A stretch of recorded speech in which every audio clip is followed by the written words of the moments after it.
Assalamualaikum sahabat pecinta horor dimanapun kalian berada. Apa kabarnya semua? Selamat berjumpa kembali di channel Tumbang Horor. Dan pada kesempatan kali ini Mimin akan menceritakan kisah horor yang berjudul Arwah Dua Sahabat Menuntun ke Pintu Tobat. Jeda ini memberi waktu untuk kamu mencari posisi senyaman mungkin untuk berada di tempat yang membuatmu merasa aman, karena kita tahu bahwa mendengar cerita seperti ini akan memanggil mereka untuk ikut hadir dan mendengarkan. Persiapkan mental dan kita akan segera mulai. Selamat menyimak, dan ceritanya begini.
Memang benar kata orang bahwa jodoh, maut, dan rezeki merupakan hal yang misteri atau rahasia Tuhan kepada manusia.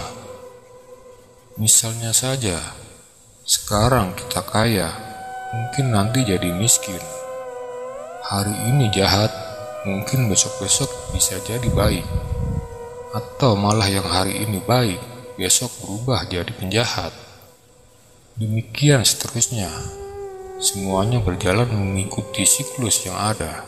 Siapa yang kuat, ialah yang dapat bertahan. Demikian pula yang terjadi dengan sahabat karib saya. Sebut saja Ki Tumbang namanya. Semasa duduk di bangku SMA, karib saya ini tergolong santri dan sangat rajin menjalankan perintah agama. Tapi setelah merantau ke Pulau Jawa, malah dia berubah menjadi berandal, pemabuk, dan pecandu narkoba. Ki Tumbang sendiri sebenarnya sebuah julukan pemberian saya kepadanya, yang ketika itu masih sama-sama duduk di bangku SMA. Mengapa julukan yang nampaknya sakral ini saya berikan kepadanya? Karena ketika itu dia sangat suka memberikan nasihat atau petuah-petuah agama kepada saya atau teman yang lainnya. Sehingga bagi saya, sebutan Ki Tumbang itu memang sangat pantas baginya.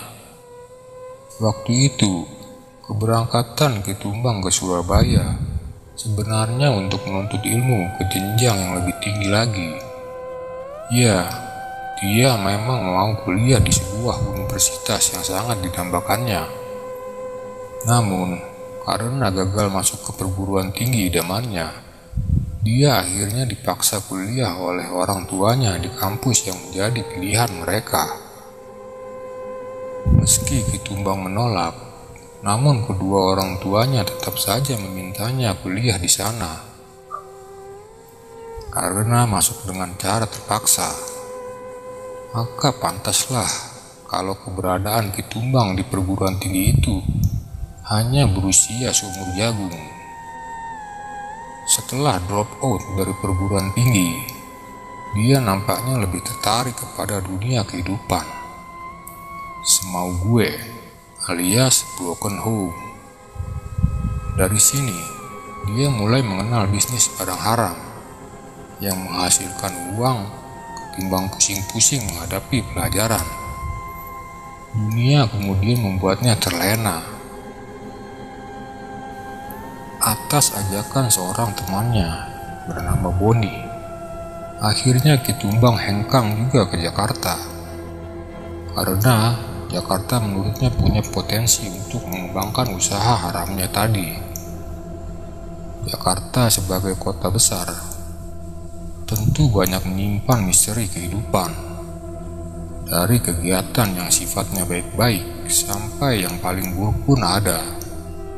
Karena lingkungan kota besar sangat memungkinkan bagi setiap orang untuk berbuat yang serba bebas. Selama berdiam di Jakarta, gaya hidup Kitumbang mulai berubah. Dia sudah banyak bergaul dengan orang-orang berandal atau dunia kelam lainnya. Dunia kekerasan, miras maupun narkoba bukanlah barang yang asing lagi bagi dirinya.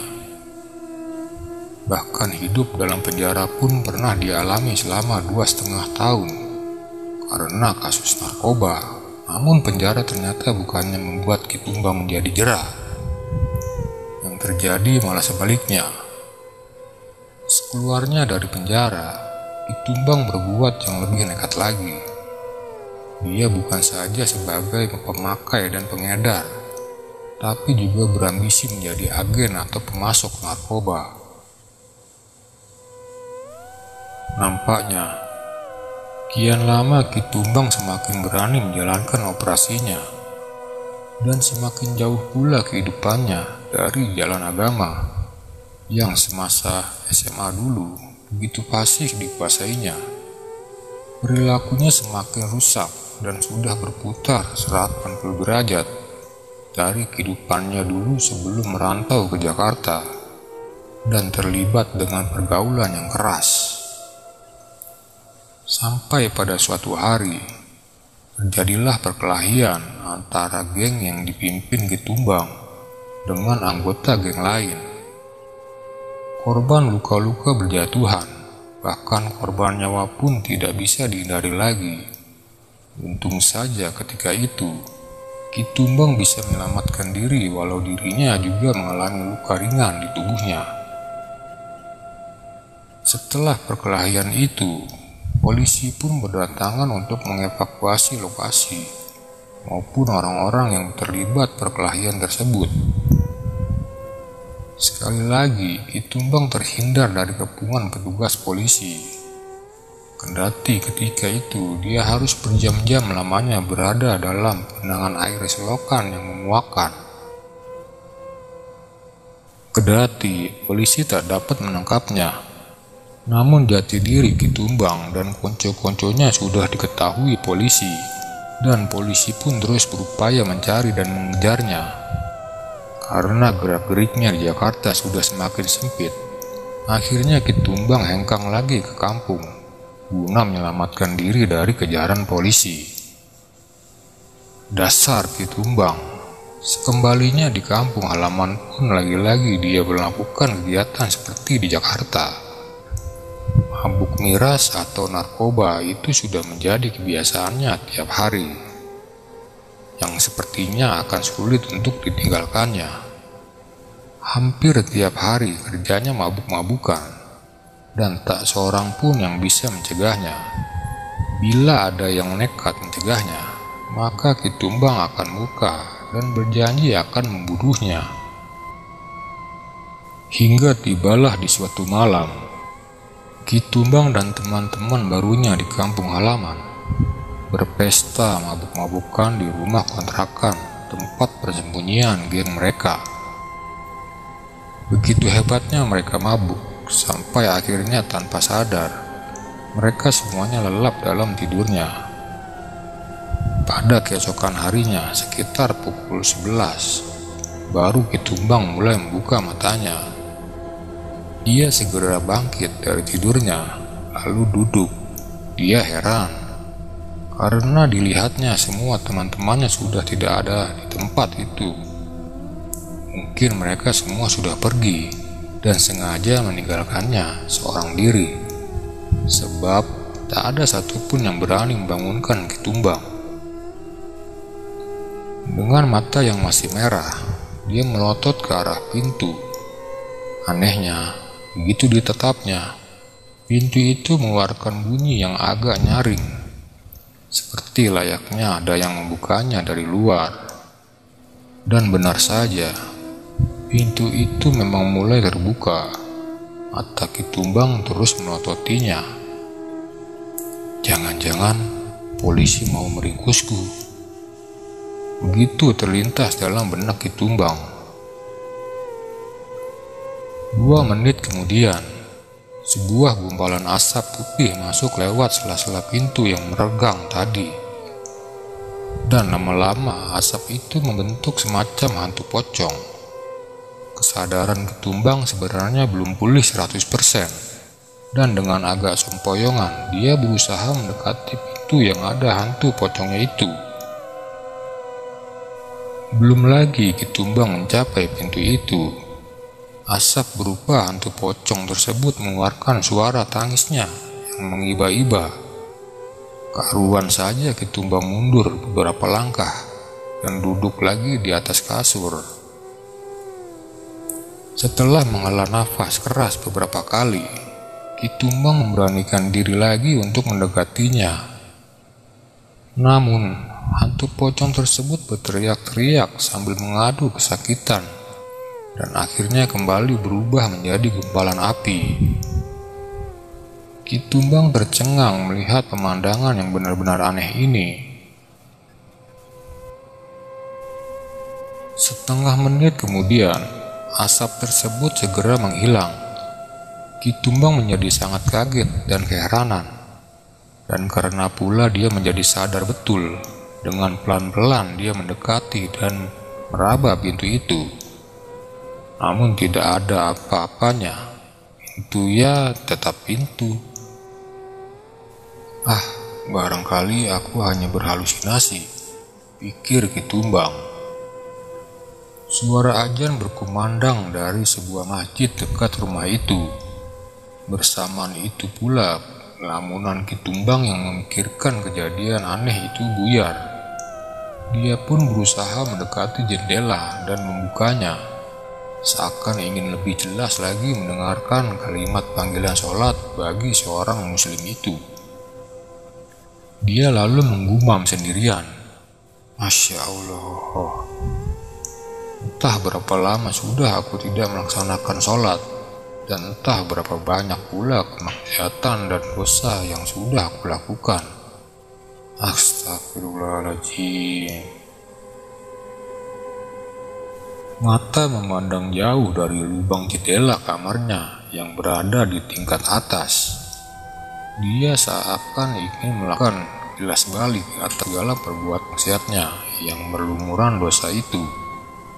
Tanpa terasa beberapa tetes air mata bening keluar dari kelopak matanya yang sudah tampak mencekung itu. Waktu itu, Ki Tumbang seharian tidak keluar rumah. Dia hanya duduk-duduk di kamarnya sambil melamun dan merenungi nasibnya yang kini larut dalam dunia hitam. Bahkan makan pun tidak ada selera. Dia hanya merebus bungkus mie instan untuk sekedar mengisi perutnya yang sejak tengah malam tadi tanpa diisi apapun, kecuali hanya cairan alkohol yang seakan membakarnya. Terima kasih pecinta misteri yang sudah menyimak video ini dari awal sampai akhir. Buat kalian yang suka dengan video ini, tinggalkan jejak komen, like, dan subscribe. Kalian juga boleh membagikan video ini ke teman-teman kalian, karena berbagi itu kebaikan dan dapat pahala juga. Tunggu kelanjutan di part 2-nya. Tumbang Horor undur diri. Assalamualaikum warahmatullahi wabarakatuh.